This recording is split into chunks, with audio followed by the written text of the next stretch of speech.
Bonjour à tous et bienvenue sur Crypto Signal. Alors aujourd'hui on va discuter de pas mal de choses, notamment l'organisation de coopération de Shanghai. On va faire un gros point là-dessus.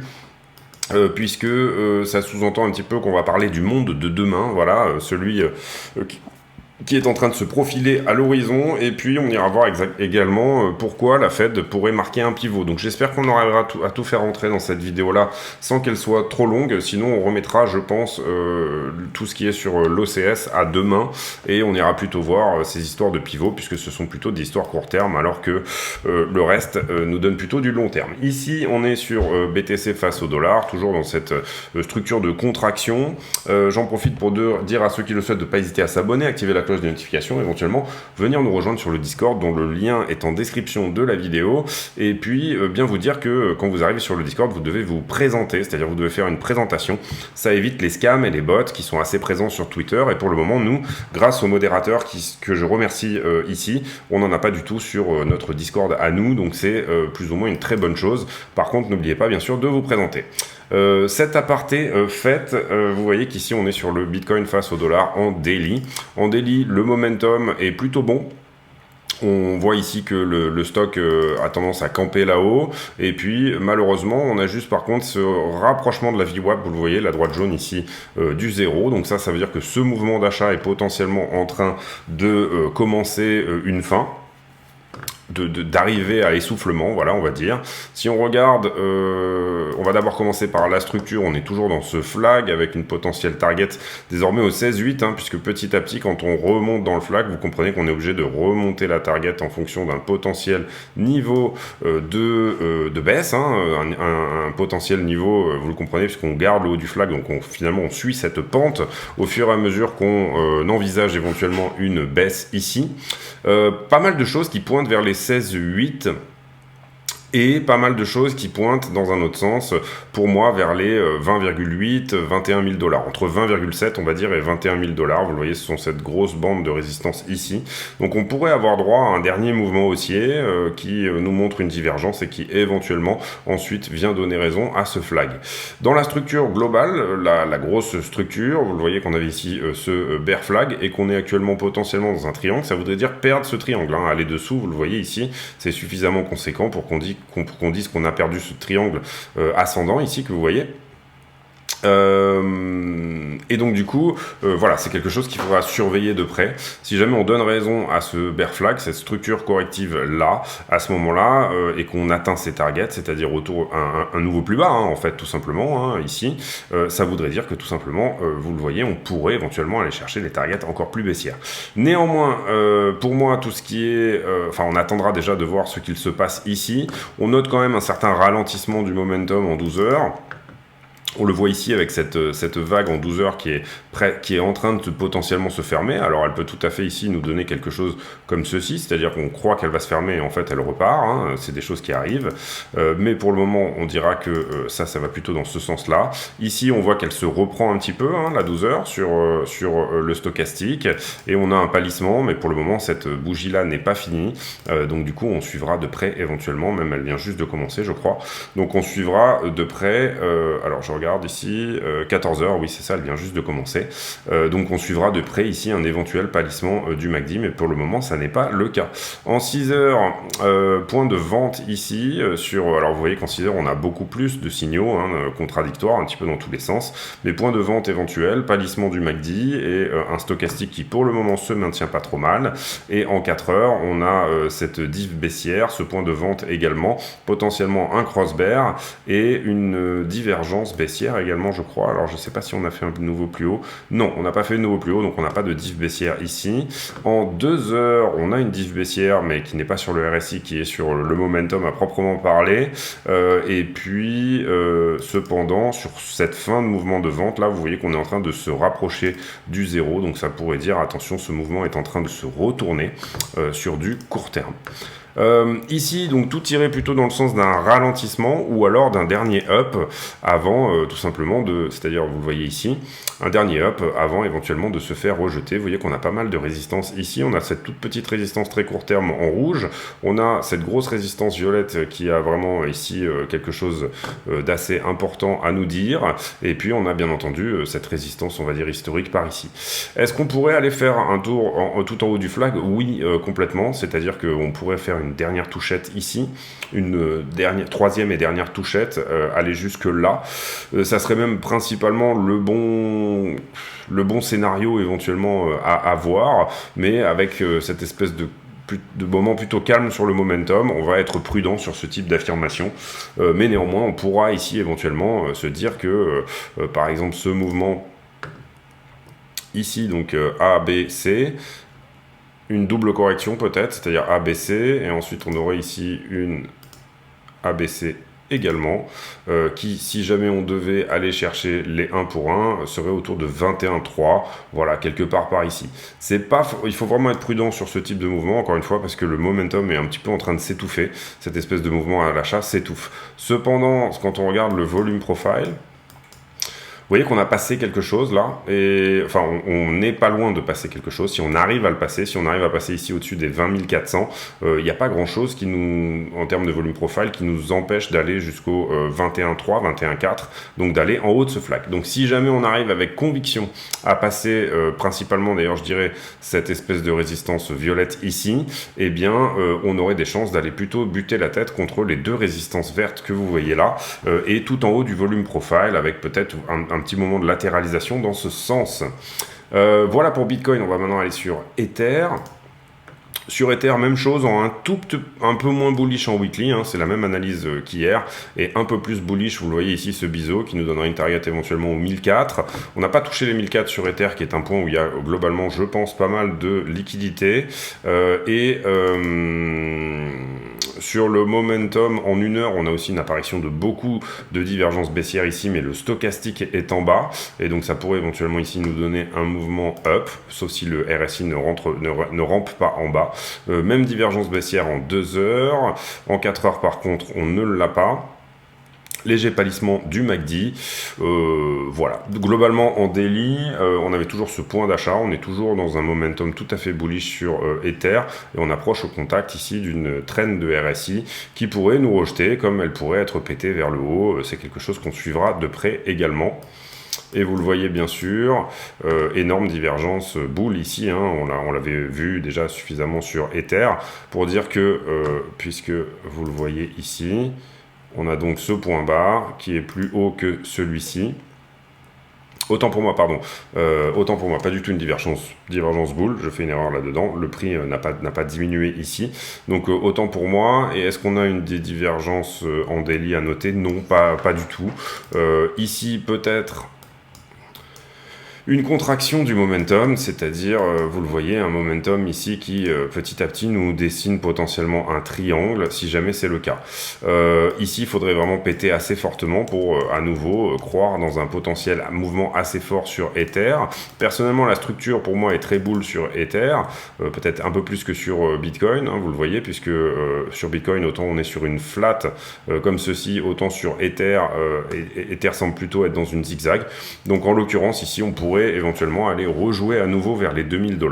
Pour ça, bien entendu, il nous faudra du bon fondamental, c'est-à-dire dans 7 jours, un CPI qui reste baissier et un marché des actions qui reste haussier, comme on a pu le voir pendant ces derniers jours. Marché des actions qui nous a donné quoi dernièrement? Vous le voyez sur le S&P, c'était une journée moyenne hier, c'était une journée vraiment neutre.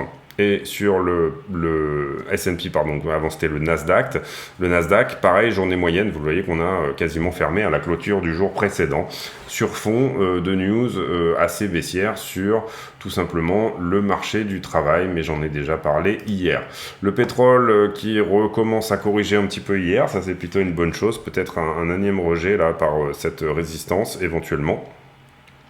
Et voilà pour ce que j'ai à dire au niveau de l'action de prix. On va regarder ici tout ce qui est news un petit peu. Alors toujours la saga Musk Twitter, on va pas s'éloigner ici. Oui, alors ça c'est important. L'OPEC+, qui coupe, qui dit on va réduire l'offre. J'ai un autre article là-dessus que je voulais vous montrer aussi, ici. L'OPEC, donc du coup l'Arabie Saoudite et tous les pays un peu partenaires autour de cette zone, on va dire, va diminuer sa production de 2 millions de barils par jour pour faire remonter les prix. Et ici, vous comprenez que c'est un défi aux États-Unis, ce que nous donne tout simplement l'Arabie Saoudite ici. Pourquoi ? L'Arabie Saoudite dit, on voit que ça price une récession, etc. Donc du coup, tout simplement, on pense qu'on est en surproduction de pétrole. Et en l'occurrence ici, ce qu'on va faire, c'est tout simplement fermer un petit peu le robinet de manière à ce que les prix augmentent. Donc suffisamment intéressant pour le montrer, d'autant plus que ici, alors les États-Unis peuvent tout à fait acquérir une forme d'indépendance par rapport au pétrole, mais on le voit ici aussi, on a, alors c'est pas du tout celle-là, on a des rencontres permanentes entre Poutine et le prince d'Arabie Saoudite qui nous marquent une sorte de coopération. Donc on a un cartel du pétrole en ce moment aux États-Unis qui nous dit les Américains veulent pas produire plus, en tout cas les firmes privées, même si Biden leur dit de le faire, ils refusent. On a bien entendu cette tension par rapport à la guerre en Ukraine qui évidemment amène Poutine à lui aussi fermer le robinet, ou en tout cas ne pas donner de quantité pétrolière suffisante à ses amis de l'Occident. Et puis on a de l'autre côté également le prince d'Arabie Saoudite qui est en train de se détourner des États-Unis et qui lui est également en train de dire nous on va faire ce qu'on veut globalement avec notre pétrole, on va le vendre dans la monnaie qu'on veut et on va en vendre autant qu'on veut, et si on veut en vendre moins mais plus cher, on va le faire également. C'est principalement ce qui se dessine, et du coup je vais faire ici on va parler ici de l'organisation de coopération de Shanghai et de la potentielle intégration de l'Iran dans cette organisation. Vous le voyez, qu'est-ce que c'est que l'organisation de Shanghai ? On va peut-être prendre d'autres charts ici pour vous montrer un peu plus précisément. Globalement, au niveau, ressources mondiales, c'est quelque chose de vraiment énorme. Ici, il faut comprendre que l'Arabie Saoudite n'en fait pas partie, mais on a ici, bien entendu, des amitiés un petit peu qui se font. On a l'Iran qui voudrait rentrer dedans, mais pour le moment, l'Iran est sous sanctions américaines, donc du coup, la Chine fait très attention à ça. Et en fait, globalement, si on regarde l'organisation de coopération de Shanghai, c'était une vieille organisation, qui date de 95, quelque chose comme ça s'appelait les Shanghai Five à l'époque, et en l'occurrence, ils disaient, nous, on va faire attention parce que la fédération de Russie vient de s'écrouler, donc on a ici plusieurs, au niveau on a des conflits au niveau tout simplement des frontières, et donc du coup on va discuter ici un petit peu de qu'est-ce qui se passe à ce niveau-là. Puis petit à petit cette organisation a évolué, notamment en 2001, elle a intégré plus de membres et elle a évolué vers autre chose. Elle a évolué principalement vers de la lutte contre le terrorisme, des choses comme ça, et plus ou moins la Chine est en train de pousser pour que cette organisation soit une organisation tout simplement de libre-échange. Globalement, historiquement, c'est une alliance entre la Russie et la Chine. Et puis, en 2017, quelque chose comme ça, ils ont intégré le Pakistan. Et globalement, ça en fait l'organisation de coopération une des plus peuplées au monde. Je crois que c'est 40% de la population mondiale qui vit donc sur cette organisation de Shanghai. On a également un quart du territoire terrestre qui est dessus, et ça représente à peu près une vingtaine de pourcents du PIB mondial. Donc, globalement, pour le moment, c'est pas vraiment une zone de libre-échange, c'est plutôt une zone où on règle des conflits territoriaux, on essaye de construire plus ou moins ensemble des routes, des moyens de transport, etc.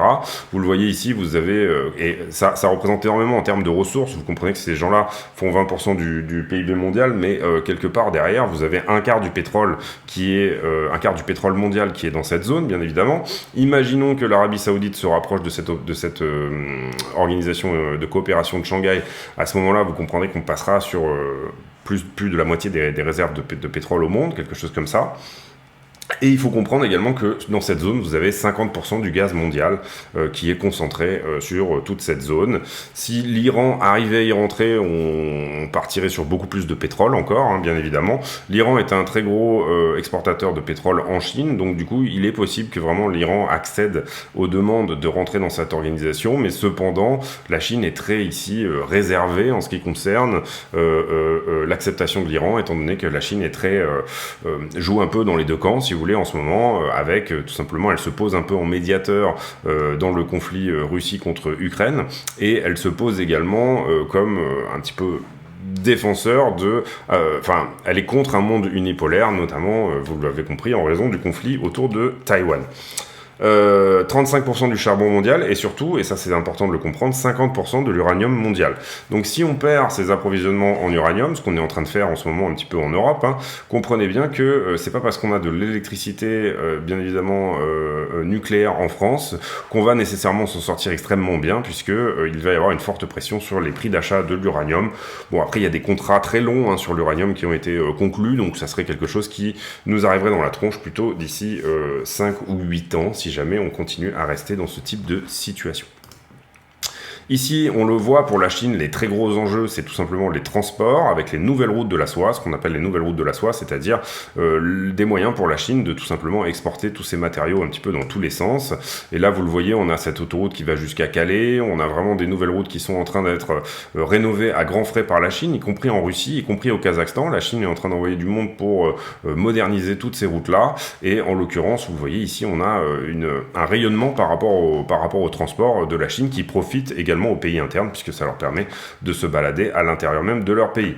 L'intégration de l'Inde et du Pakistan est relativement étonnante en 2017, puisque l'Inde et le Pakistan ont des conflits territoriaux, notamment au niveau du Cachemire, et même la Chine a des conflits territoriaux avec l'Inde. Mais globalement, tout ça a tendance à apaiser la zone, et donc c'est plutôt une chose pas trop mal. La Mongolie également est rentrée comme observateur hein, dans cette organisation. Et là, vous le voyez aussi également, bien évidemment, là vous avez toutes les bases américaines dans la zone. Déjà, on remarque que le Japon est extrêmement isolé dans ce contexte-là, bien évidemment. Et puis, on remarque que... Alors l'organisation de coopération de Shanghai n'est pas du tout comme l'OTAN, c'est pas l'anti-OTAN, c'est pas du tout ça l'idée, en tout cas pas pour le moment, puisque il n'y a pas d'article 5, c'est-à-dire qu'il n'y a pas cette espèce de traité supranational qui est de dire si jamais quelqu'un m'attaque, tu devras m'attaquer aussi, tu devras me défendre, il n'y a pas cette espèce de, je sais plus, j'ai plus le nom en tête, mais cette espèce de pacte qui est l'entrée automatique dans une guerre si jamais un des pays est attaqué, mais on voit ici que on est de plus en plus aussi dans l'idée éventuelle de commencer à avoir une mainmise un peu militaire sur la zone. Il y a quelque chose qui fait un peu peur à la Russie dans cette organisation, c'est tout simplement le rapprochement entre Kazakhstan, Ouzbékistan, Kirghizistan et la Chine, et la Russie vend bien entendu du matériel militaire à tous ces gens-là, et en l'occurrence, ça fait vraiment très fortement partie des traités du fait que la Chine n'ira pas marcher sur les plates-bandes de la Russie sur ces domaines-là. Donc voilà, intéressant je trouve de réfléchir et de se dire que tout ça représente bien évidemment un quart du pétrole mondial, 50% de l'uranium et une bonne partie du gaz, 50% également. Et tout ça fait réfléchir un petit peu à... Quelle est la manière un petit peu en Europe de gérer les choses et aux États-Unis, etc. et toutes ces choses-là, et quelle est l'ambiguïté que peut donner la Chine. Alors il y a eu un sommet qui s'est fait il y a peu de temps de ça, qui s'est fait en Ouzbékistan, où Poutine a rencontré Xi Jinping, donc le président de la Chine, et où ils ont pas mal discuté de choses et d'autres, et bien évidemment le président donc chinois a dit à Poutine moi j'aimerais bien que tout ça se calme un petit peu en Ukraine, et Poutine a dit moi je condamne fermement la visite de Nancy Pelosi à Taïwan, et ainsi de suite. Enfin, les deux pays ont en gros la Chine n'a jamais condamné l'invasion ukrainienne, mais en même temps, elle a un rôle un petit peu ambigu dans cette histoire-là, peut-être pour se marquer éventuellement en médiateur à un moment donné. La Turquie aussi a un rôle de médiateur potentiel à jouer. Bref, vous comprenez que tout ça est relativement intéressant au sens où la Chine pèse de plus en plus, et cette alliance entre la Russie et la Chine est en train de, bien évidemment, prendre énormément d'ampleur, et on peut compter là-dedans sur l'Inde, qui est la prochaine force démographique mondiale, bien loin devant la Chine et bien loin devant la Russie. L'Inde qui est en train de se moderniser à grands pas, alors pas forcément dans le calme, hein, un petit peu dans la douleur, mais on peut comprendre ici que toute cette zone représente énormément pour les enjeux mondiaux du prochain siècle. On a eu tendance à pousser la Russie hors de l'Europe, hein. Au tout début de ses mandats, Poutine était plutôt vers un rapprochement Europe-Russie. Et vraiment, hein, au début de ses mandats, ça a été le cas. Avant qu'il ne durcisse sa ligne, ça a été vraiment les premières choses qu'il a faites a été de tenter un rapprochement avec l'Europe. Et on se rappelle de pas mal d'échecs qui avaient été donnés dans ce sens-là, et aussi pas mal de fois où finalement on avait poussé, on avait ouvert la porte à Poutine en lui disant non, moi je te remercie, mais ça ne nous intéresse pas. Donc du coup, on pousse la Chine vers l'Asie, on pousse la Russie vers l'Asie, pardon. La Chine est le grand gagnant de tout ça parce que elle récupère énormément d'énergie dans cette histoire, énormément d'accès à l'uranium, toutes ces choses-là, et surtout, bien évidemment, comme je vous l'ai expliqué, des énormes potentiels de transport, à la fois maritime par l'Inde et à la fois terrestre autour de la Russie, pour pouvoir acheminer tous les matériaux produits dans toute ce qu'on va appeler la partie terrestre qui lui est accessible. Donc voilà pour ce qui concerne l'opération de l'organisation de Shanghai. Ça me paraissait intéressant d'en parler par rapport à pas mal de points. Et ici, on surveillera bien évidemment, alors, est-ce que l'organisation de Shanghai va devenir les BRICS, enfin, est-ce que tous les BRICS vont intégrer l'organisation de Shanghai? Non, probablement que non, hein. On ne voit pas ici l'Afrique du Sud et le Brésil faire partie de cette organisation qui est plutôt une organisation de collaboration terrestre. Est-ce que l'Arabie Saoudite va intégrer cette organisation? A priori, je ne pense pas, puisque c'est pas du tout l'idée ici. Est-ce que cette organisation pourrait se transformer en quelque chose de plus comme une union de libre-échange? C'est potentiellement ce que voudrait la Chine, mais je pense que la Russie met un petit peu le holà à ce niveau-là, parce que tout simplement ça enlèverait un petit peu de sa sphère d'influence auprès de tout ce qui est Ouzbékistan, Kyrgyzstan, etc.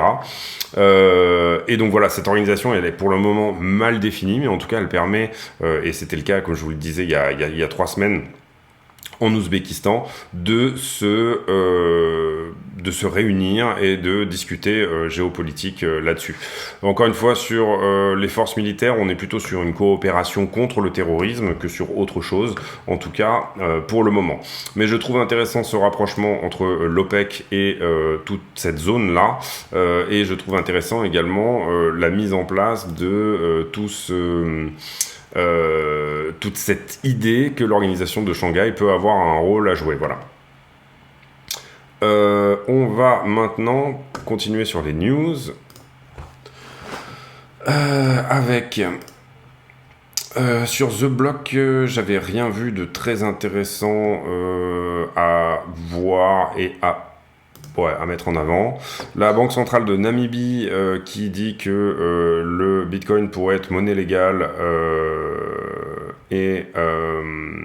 donc ne sera pas monnaie légale, mais les marchands peuvent l'accepter comme un paiement. Voilà, c'est ça. Ils ne sont pas obligés de le faire, mais ils peuvent le faire. Demain, on aura les NFP, donc à suivre de près. Ce sera à 14h30 sur le calendrier économique et sur MarketWatch. Rien de spécial à dire non plus. On va aller faire ici potentiellement un saut sur d'autres charts qui vont éventuellement nous emmener à penser que peut-être la Banque centrale américaine pourrait pivoter, pourrait désormais, donc vous le savez, la Banque centrale américaine a augmenté ses taux de 3 fois 0,75 dorénavant. Est-ce qu'elle va nous faire un 75% ou un 50%, un 0,50% au prochain meeting? C'est une bonne question. On va regarder d'abord vite fait le sondage, on le regarde quasiment tous les jours. Ceux qui pensent que la Fed va augmenter de 0,75 à nouveau sont encore plus nombreux qu'hier. On est à 70,30. Hier, on était à 66,33. Ici, vous le voyez, la Chine a commencé à baisser ses taux. La Turquie, bon, alors ça, c'est la Turquie est en hyperinflation en ce moment, donc c'est très très difficile pour eux. Également, elle fait une coupe sur ses taux d'intérêt, alors que le pays se bat avec 80% d'inflation. La banque centrale australienne qui réduit le taux de son augmentation des taux. La Bank of England, on en avait déjà parlé, qui a déjà fait un hard pivot, donc un pivot assez dur. Et ici, on a les Nations Unies qui appellent la Fed et les autres monnaies centrales à arrêter leur hausse de taux d'intérêt. Donc intéressant. On est en ce moment dans une période de dollar gap, c'est-à-dire que c'est pour ça que le dollar monte autant, c'est que les taux d'intérêt sont tellement forts aux États-Unis, entre guillemets, enfin, recommencent à être vraiment avantageux, que tout simplement ça crée une pénurie de dollars. Ensuite, ici, pourquoi je vous montre ça? Je vous montre ça dans l'idée où c'est une charte qui nous est sortie, bon, elle date un peu 2016, mais voilà, que j'ai sorti de Invest and First, qui est un channel YouTube hyper intéressant sur tout ce qui est création de richesse, etc. Et puis également sur les cryptos, bien évidemment. Et donc, en gros, le postulat, c'était de dire, bon, ben, on a les élections midterm bientôt aux États-Unis, qui vont probablement avoir lieu en novembre-décembre, donc dans un mois maintenant. Et qu'est-ce que peuvent souhaiter donner les présidents américains pour être réélus, en tout cas pour avoir des nouveaux sièges, etc., au Congrès, et qu'est-ce qu'ils vont devoir donner et en ce moment, on constate que le principal sujet d'inquiétude aux États-Unis, c'est l'inflation, bien évidemment. Et donc, du coup, vous allez avoir les partisans qui vont dire, bah, tout simplement, oui, évidemment, la Fed va augmenter de 0,75 parce que c'est bientôt les élections midterm et ils ont besoin que l'inflation descende. D'un autre côté, vous avez aussi des gens qui vont dire bah non, c'est trop dangereux, et on a quand même des Américains qui ont du stocks, qui ont des actions, et donc voilà, ça va être donc la question que pose Invest and First, c'est de dire bah, d'où vient la richesse des Américains, et là vous voyez qu'on a des pourcentiles qui sont intéressants. Et en gros, si on regarde au niveau de la moyenne, en fait, c'est le home equity qui intervient comme la principale création de richesse. Et ici, c'est plutôt de dire, c'est plutôt de dire, et vous le voyez ici, vous avez les actions, ici vous avez les business equity, ici vous avez la richesse de vos fonds de pension, c'est-à-dire les Américains fonctionnent par accumulation, c'est-à-dire que vous mettez de l'argent toute votre vie de côté et vous avez des fonds de pension qui les font travailler, et à la fin de votre vie, ça vous donne tout simplement votre pension de retraite. Et là, vous avez tout ce qui est autre. Et quand on regarde au niveau de la moyenne, donc on peut se dire que la majorité des électeurs sont là-dedans, eh bien, on voit que c'est le home equity qui intervient le plus en pourcentage de richesse. Et en ce moment, on sait que le marché de l'immobilier aux États-Unis est en train de cracher, littéralement, et c'est ce qui inquiète beaucoup de monde d'ailleurs, puisque on dit bah, faites attention à ce qu'on ne retombe pas dans un 2008 bis, la crise des subprimes, les gens qui peuvent pas payer leur crédit, des banques qui font faillite, et ainsi de suite, etc. Donc une réaction en chaîne. On l'avait vu notamment sur la réunion spéciale qui a eu lieu lundi. La Fed a fait une réunion à porte close. Pour le moment, on a très peu d'informations sur ce qui s'est dit pendant cette réunion-là, mais vraisemblablement, la Fed a rassuré les banques en leur disant qu'ils auraient des discount rates et qu'ils auraient des avances en cas de problème de ce côté-là. Elle a plus ou moins rassuré les marchés aussi. Mais ici, vous le voyez, c'est le home equity qui est le plus important dans la richesse des Américains. Et le marché de l'immobilier a plongé de 15-20% dernièrement. On a vraiment eu une énorme plongée. On a les ventes qui sont quasiment gelées. On a des taux à 30 ans qui sont autour de 6-6,5%. Donc ça devient vraiment n'importe quoi ici pour le marché de l'immobilier. Donc on pourrait assister, sur la base de cette idée-là, à un pivot de la Fed plus rapidement que prévu. Ici, vous le voyez, et ça va dans le sens de ce que je vous avais montré, quels sont les pays qui font du easing et quels sont les pays qui font du tightening. Vous le voyez donc en Russie, Chine, etc. On est plutôt dans une période de easing. En Europe, on fait du tightening, mais très léger. Aux États-Unis, sur la zone américaine, le continent américain, on est plutôt sur une zone de tightening moyenne. Et dans tous les pays d'Amérique du Sud, on est sur du tightening très fort, c'est-à-dire qu'on essaye de battre vraiment une inflation galopante. Donc, intéressant de voir les premiers pays pivoter. Est-ce que dans quelques semaines, on aura beaucoup plus de pays en bleu à nouveau ou pas? C'est vraiment une question intéressante. Alors, dire que la Fed pivoterait aujourd'hui pourrait être bien entendu prématuré, c'est-à-dire qu'elle le ferait trop tôt. On est encore à une inflation à 8,5, mais il y a beaucoup de gens qui pensent que tous ces effets-là vont être bien entendu décalés dans le temps.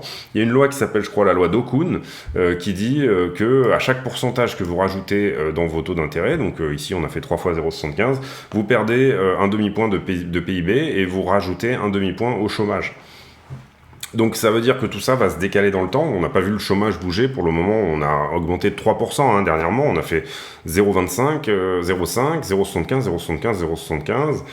Voilà, on a augmenté de 3%. Donc du coup, la grande question ici, bien évidemment, c'est de dire combien on va perdre en points de PIB avec ça et combien on va perdre au niveau du taux de chômage. Pour le moment, ça bouge pas beaucoup.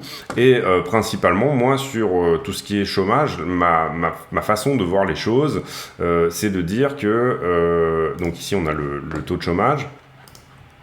Ma façon de voir les choses, c'est de dire que tout simplement, pendant ici la crise Covid, plus que vraiment ça baisse presque trop vite, vous le voyez ici, cette espèce de baisse du chômage, elle est relativement incroyable. Et pour moi, elle est dopée par deux facteurs en même temps. D'abord, elle est dopée par un facteur démographique. Beaucoup de gens sont partis à la retraite ici, et pendant le Covid, on a beaucoup de gens qui ont même arrêté de travailler, qui ont dit, bah voilà, moi, ma vie, c'est pas ça, qui ont déménagé, etc., qui ont éventuellement... Donc on a eu ici, bien évidemment, une baisse du nombre des actifs disponibles, qui a dopé encore plus, bien évidemment, cette diminution du taux de chômage. Non seulement on a eu ça, mais en plus on a aux États-Unis en ce moment une productivité qui est très faible, c'est-à-dire qu'on a besoin de plus de gens pour faire le même boulot, et ça tient, pour moi aussi, c'est un effet Covid, c'est-à-dire que les gens sont restés chez eux pendant un certain temps, etc. Ils ont peut-être moins envie de travailler que comme ils avaient pu le faire par le passé, etc. Donc on a peut-être ici aussi quelque chose, une productivité en ce moment qui est très faible, et ça vous l'avez vu, enfin je vous avais montré des charts également sur ce sujet il y a de ça pas très longtemps. Et donc en même temps, on a ce vieillissement de la population et de gens qui sont finalement pas repartis au boulot, qui ont ici pris complètement la tangente et qui se sont dit bah moi je travaillerai plus, donc ils ne cherchent pas d'emploi, et en même temps ils ne sont pas donc dans les stats bien évidemment du chômage. On a également ici le nombre d'actifs disponibles qui diminue avec un problème démographique. Les gens qui sont nés pendant le baby boom, donc de 45 à 75, on va dire, pendant les 30 glorieuses, tous ces gens-là désormais arrivent à des moments où potentiellement on commence à partir assez fortement à la retraite, ou en tout cas on est dans des âges où éventuellement on peut le faire. Grosse création de richesse en plus en face, donc beaucoup de gens qui finalement ne s'inscrivent pas dans les stades du chômage et qui restent à la maison et qui ne travaillent pas, donc ça crée une demande plus importante, en même temps qu'on dope et on imprime 9 trillions de dollars pour doper l'économie, et donc du coup on surdope la demande, on fait des chèques de stimulus qui bien évidemment n'ont rien à voir avec tout ce qui a été imprimé derrière, on n'a pas fait on n'a pas fait de l'impression pour donner des chèques. Globalement on estime que on a imprimé à peu près 42 000 dollars par ménage américain, et en fait on leur a rendu je crois quelque chose comme 3 ou 4 000 dollars chacun, donc à peu près 10% de cette perte de pouvoir d'achat a été remboursée directement aux Américains. Mais vous comprenez ici l'idée. Donc important, les stats du chômage demain, est-ce que le marché de l'emploi ne nous donne pas à nouveau cette résilience? Vous voyez que ici il avait diminué le mois dernier, et là il a été en augmentation, donc c'est triste à dire, mais potentiellement, pour que la Fed se calme un petit peu sur la hausse des taux, ce qui bénéficierait bien entendu aux actifs risqués, donc au Bitcoin, on a envie que ce chiffre continue à augmenter. Quelque chose qui est complètement irrationnel et contradictoire bien évidemment, mais les marchés financiers n'agissent pas exactement comme l'économie, ils ont plutôt tendance à être en avance, donc c'est des piliers de compréhension qu'il faut bien entendu comprendre. Voilà, Powell nous a dit qu'il était prêt à accepter 4,1% de chômage avec une réduction des taux d'inflation à 2%.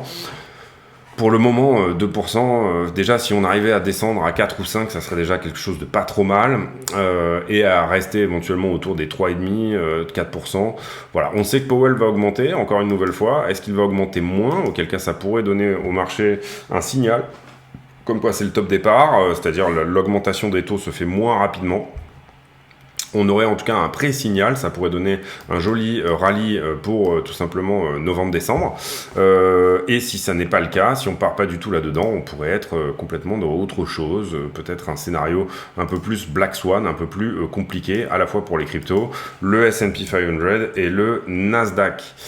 33 minutes de vidéo, donc j'ai beaucoup parlé dans celle-ci. On a abordé deux sujets différents qui étaient, vous le voyez, complètement pas du tout dans le même sens. Mais pour moi, ce qu'il est important de vérifier ici, c'est tout simplement, et ça vous l'aurez compris, le pétrole. Est-ce que le pétrole va continuer à diminuer, ou alors est-ce qu'il est dans une structure plus importante qui va faire qu'il repart?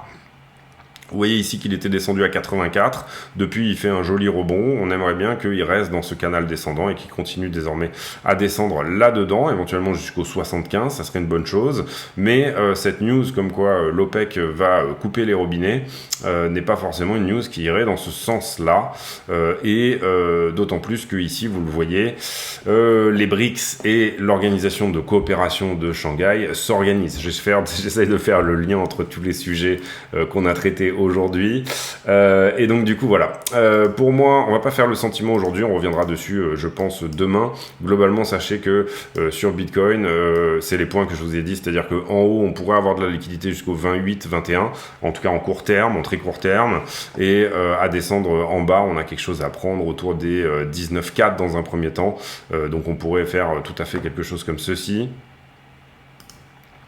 Tac, tac et tac, en tout cas en ce qui concerne la liquidité présente sur le marché, ou alors tout simplement on va d'abord prendre tout ce qui se passe au niveau des 21 ici, donc on fait cette touchette ici au niveau du biseau, et après difficile de dire est-ce qu'on arrivera à péter, à aller directement au 25, ou alors est-ce qu'on aura besoin ici d'un plus bas par ici qui nous donnera ensuite une nouvelle flat qui se construira comme suit.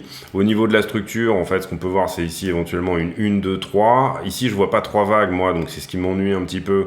Donc, du coup, on pourrait se dire que ça va faire une autre 1, 2, 3, et qu'après, on aura encore une 1, 2, 3 pour construire cette grande A, B et C.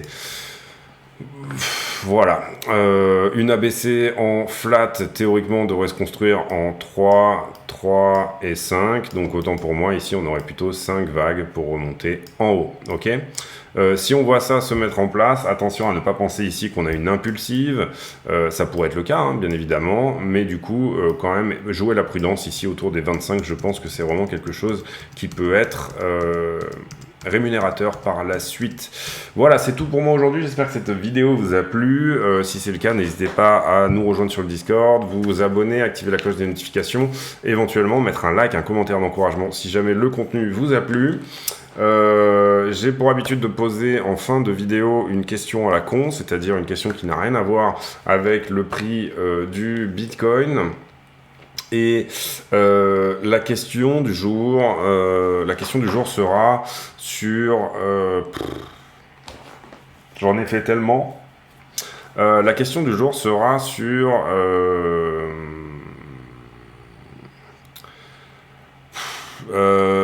est-ce que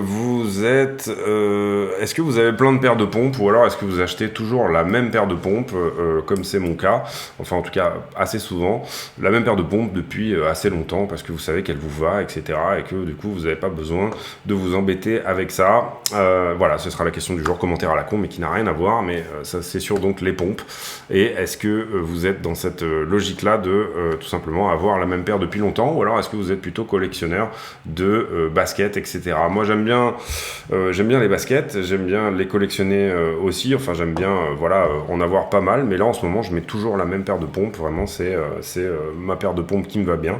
Il y a mes chaussures, il y a mes semelles orthopédiques dedans en plus, donc du coup voilà, j'y vais dans ce sens-là. J'arrête de parler, je vous souhaite à tous une très bonne soirée, on se retrouve demain pour une nouvelle vidéo du BTC face au dollar. Bonne soirée à tous et à demain.